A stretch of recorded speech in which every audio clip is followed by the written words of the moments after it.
the idea for this year for the yearbook is, we've all been home a lot, and many of us have probably been binge watching movies and TV shows on Netflix or Hulu or whatever, Disney Plus maybe. And I was watching Back to the Future the other day, and there were a lot of points that they made in there that I really thought pertained or really reminded me of some of the things that I've been thinking of lately for the problems that, the things that we're going to face and the challenges we're going to face next year for Yearbook. So today we're going to be talking about the book to the future, okay? Because there are going to be a lot of changes made this year, and I think a lot of those changes and those challenges we face are going to be for the better. They're going to help us produce a good book, and then help us produce a good book and maybe even a completely different book moving forward, okay? So here comes our DeLorean as we travel. Okay, so this is going to be, our discussion is going to be about what Yearbook will look like 2020 and beyond and into the future for hopefully many years to come.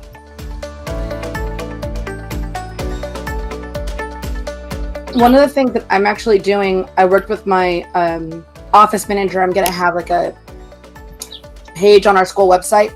Okay. That'll be for Yearbook, and they're going to have forms, like Google Forms, that they can upload photos to.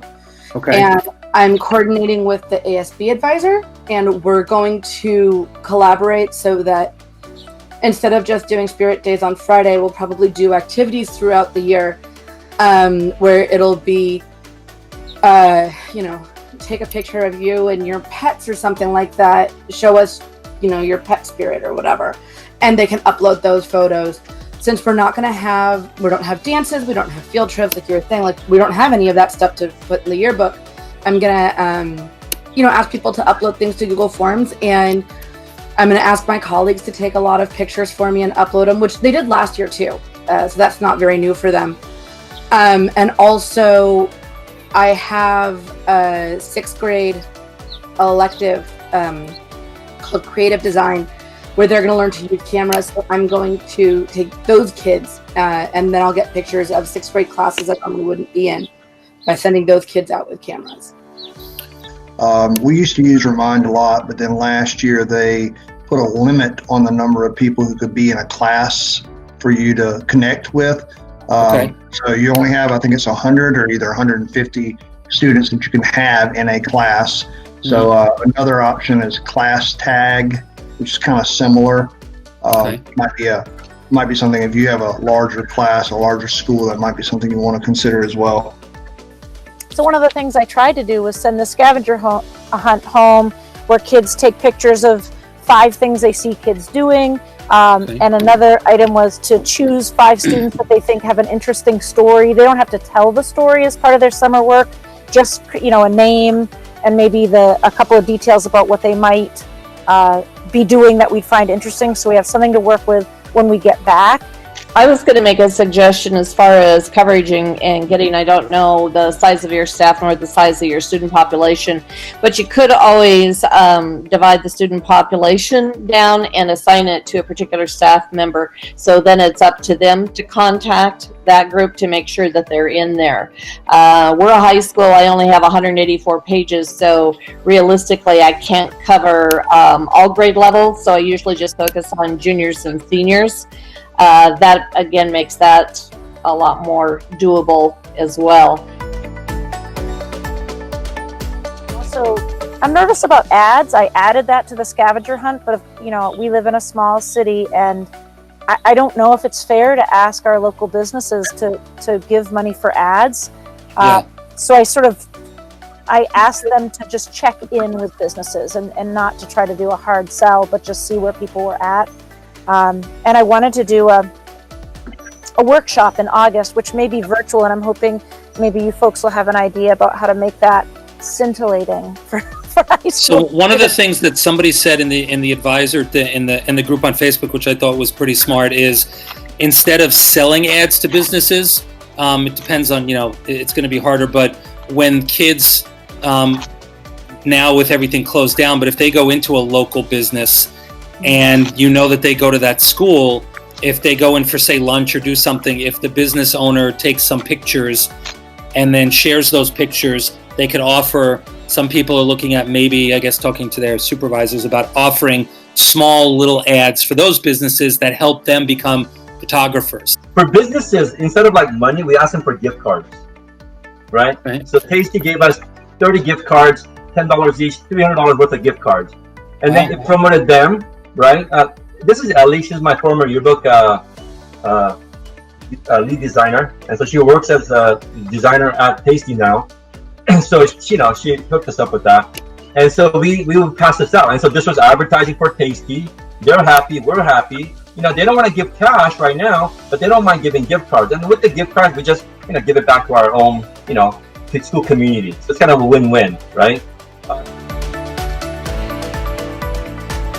I know kids enjoy taking selfies, but we're a small school like St. Anne's. It's a small Catholic school, about not even 200 students, but the kids can't even take their phones into the classroom. So that's where we're at with selfies. Now, when we do have events or different, things going on, maybe outside of school time, right? We could get pictures from those. They could do selfies, anywhere. They could do it at home. They could do it, if they go to the beach, go surfing, go do something like that. Has anybody, because one of the things I've been talking to my supervisor about is, at least for my staff, for the 8th graders, giving them, maybe coming up with like a press pass and giving them special permission to be able to carry their phones with them, so that they're ready. If they're like, oh, look what's going on there, they have the permission to then take the phone out, snap a few pictures, and then, put them into the folder. That's you would definitely have to have kids that you trusted, that you knew wouldn't then go, oh, you know what? Well, I'm here. Let me check my TikTok. Let me send the answers to the science test to my buddy, kind of thing. So that's always going to be one of the things. But I think that's part of teaching the kids about that digital citizenship and that responsible technology use. This past year, I ended up purchasing a couple of soft boxes and a backdrop stand right at the end after we were going into quarantine. And so we haven't decided whether or not we're going to not use our photographer, but I am planning for the idea that I might end up having to do that and just having several days where go through the alphabet and they come in and go into the auditorium and I end up taking the pictures for us. So I'm already preparing myself for that possibility. Well, my recommendation, because we want good pictures, obviously, right? We don't want like this horrible looking selfies. We don't want webcam pictures, right? So what we told them to do is like, hey, when you ask someone to take a picture, guide them through FaceTime, right? Tell them where to go in the room to take that picture, right? So FaceTime them and say, okay, I need this picture of you right now wearing this thing. Okay, let me see. Okay, yeah, that's a good angle right there, right? Because right now, looking at this picture of all these, you know what happens with backlight, right? Whenever you have a window behind you, to the side of you, you could become darkened, right? And then it becomes like a horrible picture. So I told them, like, guide them through that process and say, okay, that's a great shot. Take that picture right now and send it to me, okay? And I don't know, I'm actually excited about this because of the unknown.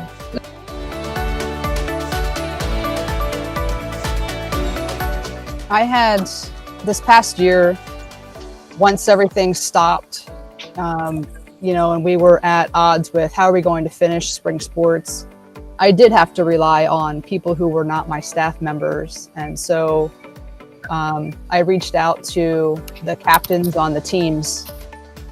They were being very nice to me.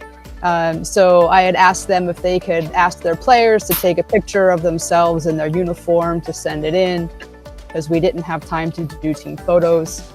That worked fairly well. I got most of the girls swim, most of boys swim, most of softball. I will definitely have to use staff or students who are not on my staff. And they're generally very willing to do whatever it is I ask them to do. Of course, it was really difficult because they like people, like for athletes, for example, we we told them exactly what to do. I want you to dress up in uniform, go to the backyard and play your sport. But like for a swim, if you have a kiddie pool, just like sit in the kiddie pool, wearing your cap or whatever. And so bunch of kids sent pictures of them in the bathtub, swimming in the bathtub, which was a little weird looking. That was strange. Like, I don't know if you guys know about baseball, but like in baseball, the term doing yard work, right? It means like, playing really well in the outfield or whatever. And so we had the softball girls doing yard work actually, and that was part of the spread saying still doing yard work. But I think we're gonna have to tap into social media a lot more, right? People don't like sharing things through like via email. Kids just like sharing it through DM, first of all, on IG, right? And they also like posting it so other people could see it, right? And so whether they just tag us or whatever, and I think we haven't tapped into that power of that yet. So we started with this, right? With 3 confessions, right? Share with us 3 confessions and tag 2 friends, right? And then whoever won just got a boba, okay? So we just wanted people to like share how they're feeling, and then we would pick a winner, right?